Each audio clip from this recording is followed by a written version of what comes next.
Yun, magandang araw po sa inyong lahat. Welcome po sa Makapili TV.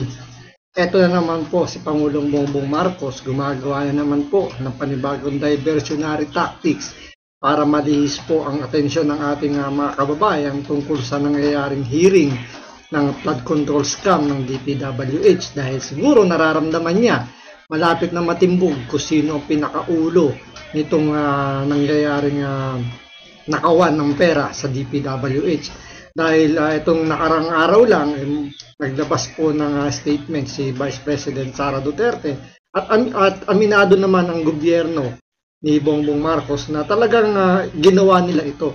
Ano ba itong pinag-uusapan natin kung bakit naging mainit na issue po itong sinasabi natin dahil po ang Philippine Embassy po ng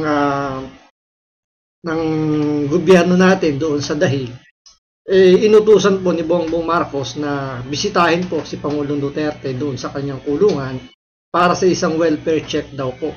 Pero siyempre hindi po naniniwala si Vice President Sara Duterte na ito ay welfare check lang po dahil sa alam naman natin na merong ginagawang depensa si Pangulong Duterte regarding sa issue po ng kanyang pagkakakulong doon sa ICC. So, pwedeng isa yun sa mga dahilan kung bakit nagpapunta si Bongbong Marcos ng Philippine Consulate doon sa ICC para i-check yung kalagayan ni Pangulong Duterte. So ito, panoorin po natin para magkaroon tayo ng konteksto kung ano ba itong pinag-uusapan natin ginawang hakbang ni Bongbong Marcos para malihis ang atensyon natin sa nangyayaring hearing ng flood control ng DPWH. So ito, panoorin po natin, pero syempre bago ang lahat, kung hindi ka pa nakasubscribe sa Makapili TV, baka naman pwedeng pakipindot po muna yung subscribe button at the same time, palike na rin po ng video, wala naman pong bayad yan, kaya pindot na. So ito, panoorin po natin itong balitang ito. The International Criminal Court is now in session. Rodrigo Roa Duterte.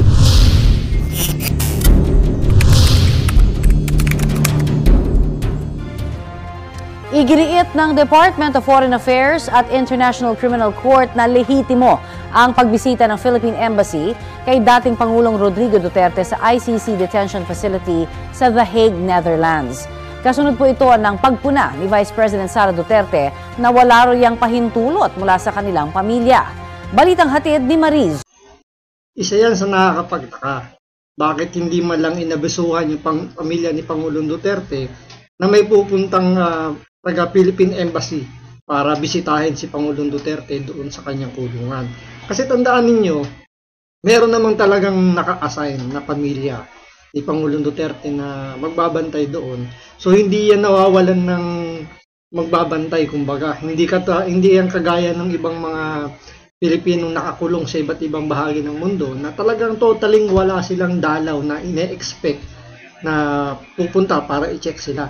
Kaya yun dapat ang pinakaunang trabaho ng mga consulate natin sa ibang bansa na tignan yung welfare po ng mga kababayan natin. Pero sa case kasi ni Pangulong Duterte, alam naman yan, open book naman na talagang hindi nawawalan ng isang relatives, diba, yung immediate relatives na nandoon para magbantay kay Pangulong Duterte. Kaya nakakapagtaka, bakit hindi man lang inabisuhan yung abogado ni Pangulong Duterte or even yung kanyang mga kamag-anak na nandoon sa Dahig na may pupuntang Philippine Embassy Consulate para kamustahin si Pangulong Duterte. Ni Mariz Umali.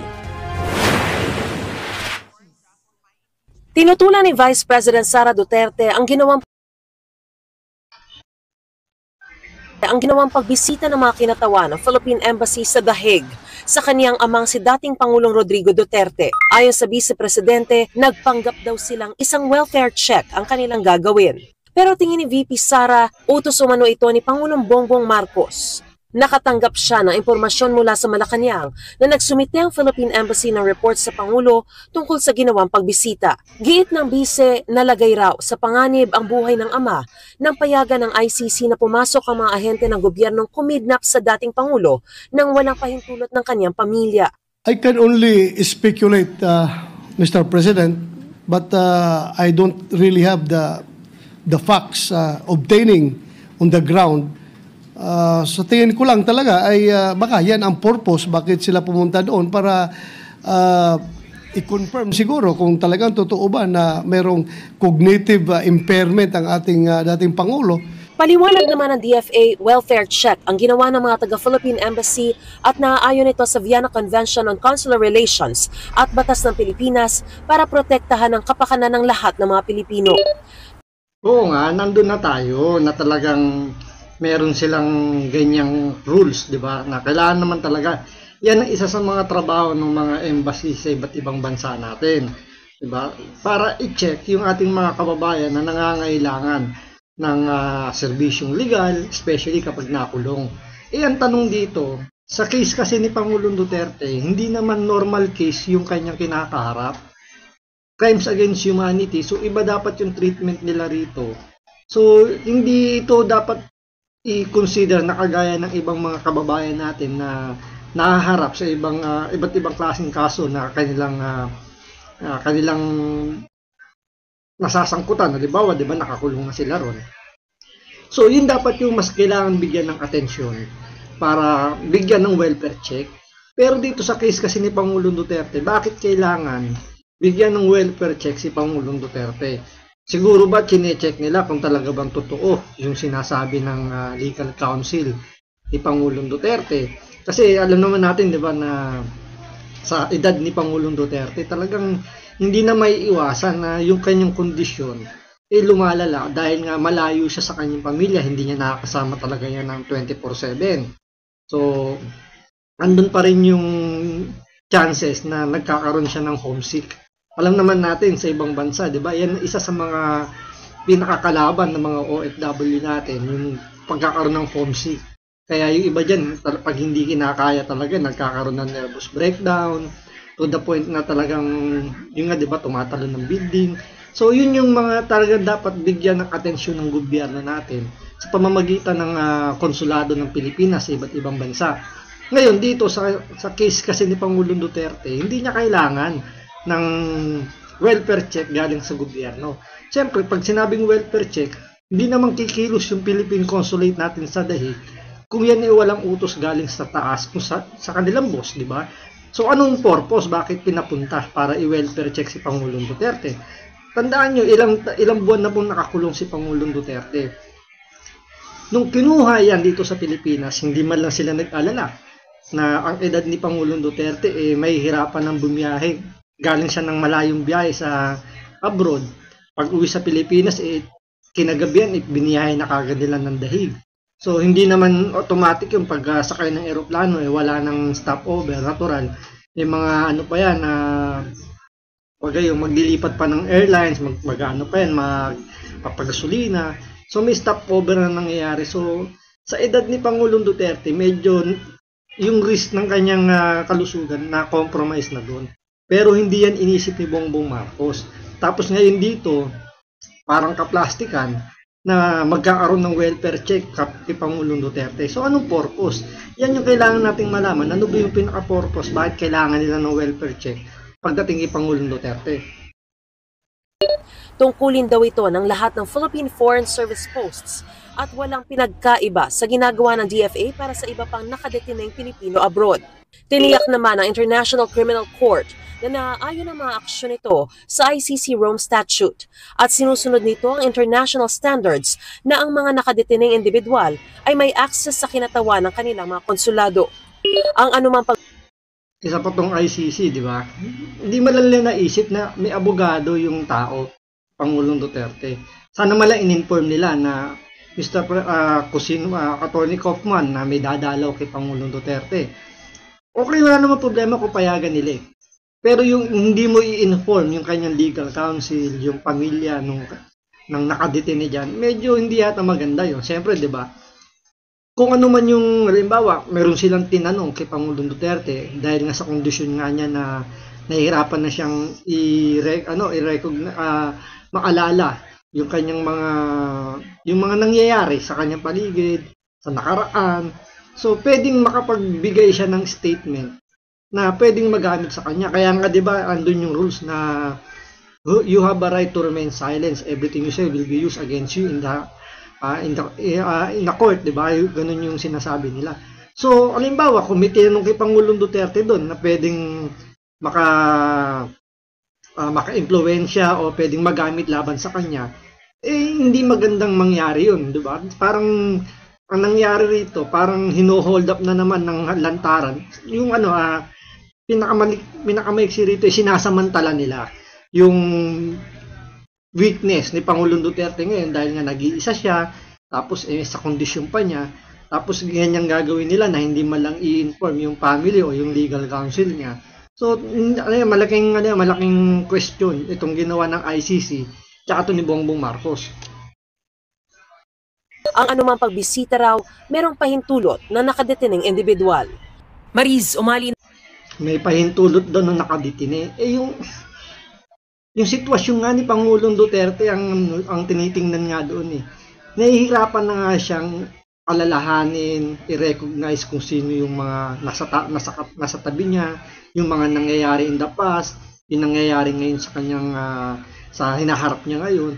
Tapos sasabihin ng ICC in-inform or meron namang pahintulot galing doon sa nakadetine. So doon talagang medyo kahit sino mag-iisip ng hindi maganda. Lalo na't yung gobyerno natin ngayon sa Pilipinas, kay Bongbong Marcos, alam naman natin na yan magaling mambudol. So, itong ginagawa niyang ito, mukhang parte ng pambubudol para, alam niyo yun, maidiin lalo. Diba? Parang napakawalang hiya naman ni Bongbong Marcos pagkatapos na ipalibing yung tatay niya. Tapos yung nanay niya, na dapat supposedly nasa correctional na ngayon, nakakulong. Pinagbigyan ni Pangulong Duterte na wag nang ikulong. Tapos ganito pa yung gagawin ni Bongbong Marcos. Diba napakawalang hiyat, napakawalang utang na loob. Ngayon, ito siguro yung dahilan kung bakit ginawa ni Bongbong Marcos na magkaroon ng welfare check dito kay Pangulong Duterte. Kasi alam naman natin na nag-a-apply ng interim release at sinusubukan ng kanyang legal counsel na i-dismiss na yung kaso dahil nga sa kondisyon ni Pangulong Duterte.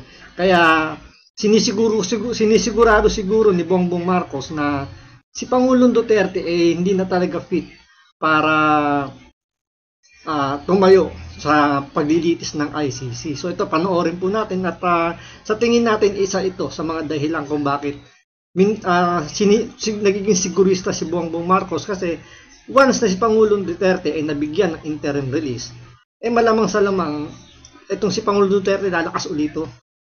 Possible ito ma-remind niya lahat. Siyempre, mag-iiba uli yung environment niya, makakasama niya na yung family niya.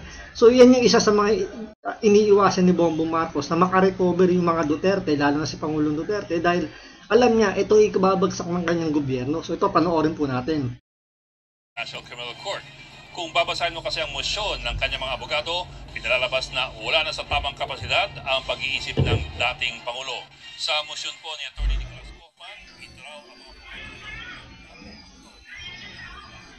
memory at kakulangan sa for example, planning, focusing at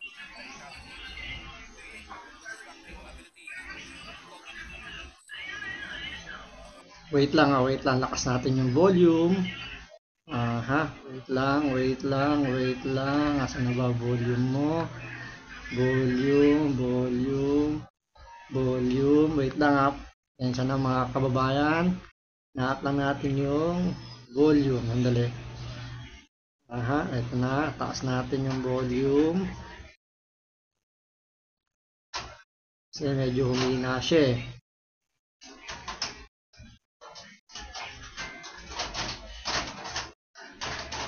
Ayan.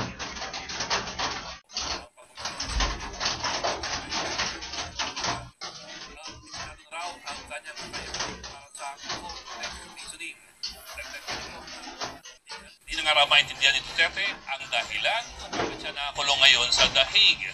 At ang pabol ni Atty. Kaufman kung ano pang paggamot o kahit ano pang paggamot ang gagawin natin Pangulo sa kanyang dating kakayahan. At ito nga po, dahil daw hindi na may internet pag-ilis, hindi na lang siya mapagtumaan sa pag-ilis. Sa ilalim po ng Rule 135 ng ICC Rules of Procedure at ICC